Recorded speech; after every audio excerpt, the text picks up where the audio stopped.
Hi friends, welcome back to my YouTube channel.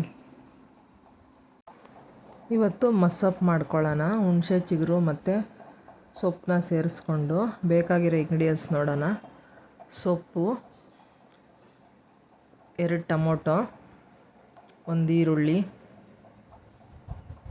1 ಬೆಳ್ಳುಳ್ಳಿ. ಇಲ್ಲಿ ಮೊಗ್ಗು ಮಾತ್ರ ತಗೊಂಡಿದ್ದೀನಿ ನಾನು, ಹುಣಸೆ ಮೊಗ್ಗು. ನೀವು ಚಿಗುರು ಬೇಕಂದ್ರೂ ತಗೋಬೋದು. ಹಸಿಮೆಣ್ಸಿನ್ಕಾಯಿ 5, ತೊಗರಿಬೇಳೆ ಅರ್ಧ ಕಪ್ಪು, ಅರ್ಧ ಟೀ ಸ್ಪೂನು ಧನಿಯಾ ಪುಡಿ, ರುಚಿಗೆ ತಕ್ಕಷ್ಟು ಉಪ್ಪು. ಈಗ ಹೇಗೆ ಮಾಡೋದು ಅಂತ ನೋಡೋಣ.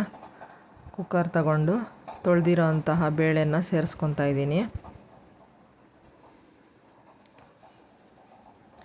ಮತ್ತು ತೊಳೆದು ಕಟ್ ಮಾಡಿ ಇಟ್ಕೊಂಡಿರೋ ಅಂಥ ಸೊಪ್ಪನ್ನ ಹಾಕ್ತಾಯಿದ್ದೀವಿ.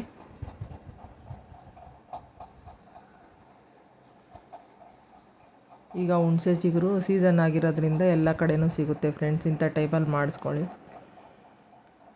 ಈಗ ಹುಣಸೆ ಮೊಗ್ಗನ್ನ ಮತ್ತು ಬೆಳ್ಳುಳ್ಳಿ, ಆನಿಯನ್ನು, ಟೊಮೊಟೊ, ಹಸಿಮೆಣ್ಸಿನ್ಕಾಯಿ ಎಲ್ಲ ಸೇರಿಸ್ಕೊತಾ ಇದ್ದೀವಿ. ಧನಿಯಾ ಪುಡಿ,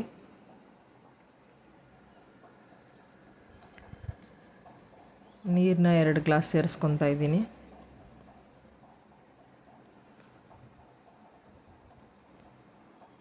ಈಗ ಸಮ್ಮರ್ ಆಗಿರೋದ್ರಿಂದ ಎಲ್ಲ ಕಡೆನೂ ಸಿಗುತ್ತೆ ಚಿಗುರು. ನೀವು ಚಿಗುರಾದರೂ ಹಾಕ್ಕೊಳ್ಳಿ, ಮೊಗ್ಗಾದರೂ ಹಾಕ್ಕೊಳ್ಳಿ, ತುಂಬ ಟೇಸ್ಟಿಯಾಗಿರುತ್ತೆ.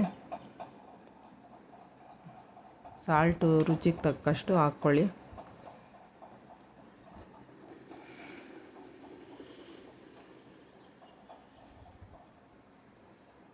ಹಾಕ್ಕೊಂಡು ಒಂದು 3 ವಿಸಿಲ್ ಹಾಕ್ಸ್ಕೊಳ್ಳೋಣ. ಲಿಡ್ನ ಕ್ಲೋಸ್ ಮಾಡಿ.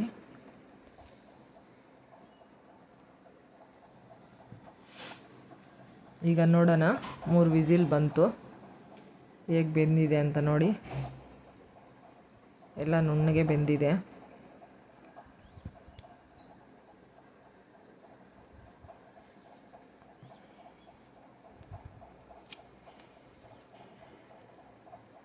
ಈಗ ಸೈಡಿಗೆ ಬಸಿದ್ಕೊಂಡಿದ್ದೀನಿ ಆ ನೀರು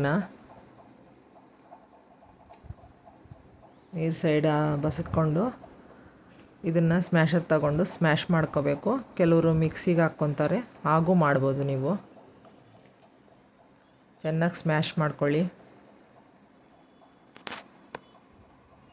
ಚೆನ್ನಾಗಿ ಸ್ಮ್ಯಾಶ್ ಆದಮೇಲೆ ನೀರು ತೆಗೆದಿರ್ತೀವಲ್ಲ ಅದರಲ್ಲಿ ಸೇರಿಸ್ಕೊಳ್ಳಿ ಅದನ್ನು.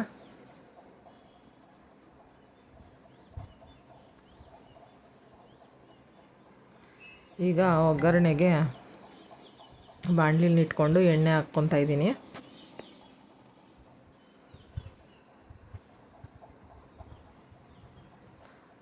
ಎಣ್ಣೆ ಕಾದಿದೆ. ಈಗ ಸಾಸಿವೆ ಸ್ವಲ್ಪ ಹಾಕ್ಕೊಳ್ಳೋಣ.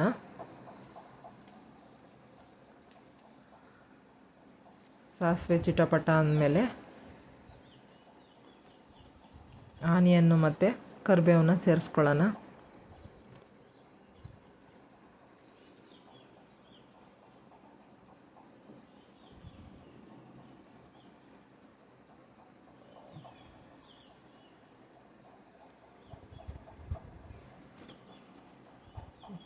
ಈಗ ಈರುಳ್ಳಿ ಸ್ವಲ್ಪ ಫ್ರೈ ಆದಮೇಲೆ ಕೊತ್ತಂಬರಿ ಸೇರಿಸ್ಕೊತಾ ಇದ್ದೀನಿ.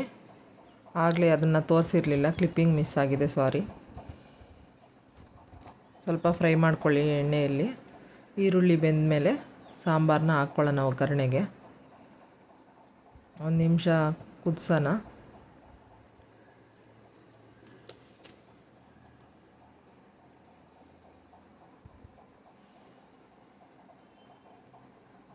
ಒಂದು ನಿಮಿಷ ಕುದ್ಮೇಲೆ ಕುಕ್ಕರ್ಗೆ ಸೇರಿಸ್ಕೊತಾ ಇದ್ದೀನಿ ಸಾಂಬಾರನ್ನ, ಒಗ್ಗರಣೆ ಹಾಕಿರೋದನ್ನು.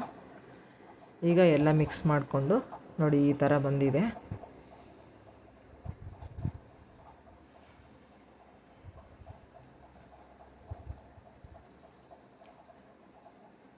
ನೀವು ಕೂಡ ಮಾಡ್ಕೊಳ್ಳಿ, ಈಸಿಯಾಗಿದೆ. 5 ನಿಮಿಷದಲ್ಲಿ ಮಾಡ್ಬೋದು ಇದನ್ನು. ಯಾವ ಥರ ಬಂದಿದೆ ಅಂತ ಕಮೆಂಟಲ್ಲಿ ಹೇಳಿ. ನಮ್ಮ ರೆಸಿಪಿಗಳು ಇಷ್ಟ ಆಗಿದ್ದರೆ ಲೈಕ್ ಮಾಡಿ, ಫ್ರೆಂಡ್ಸು ಫ್ಯಾಮಿಲಿಗೆ ಶೇರ್ ಮಾಡಿ. ಪ್ಲೀಸ್ ಸಬ್ಸ್ಕ್ರೈಬ್ ಮಾಡಿಕೊಂಡು ನೋಡಿ.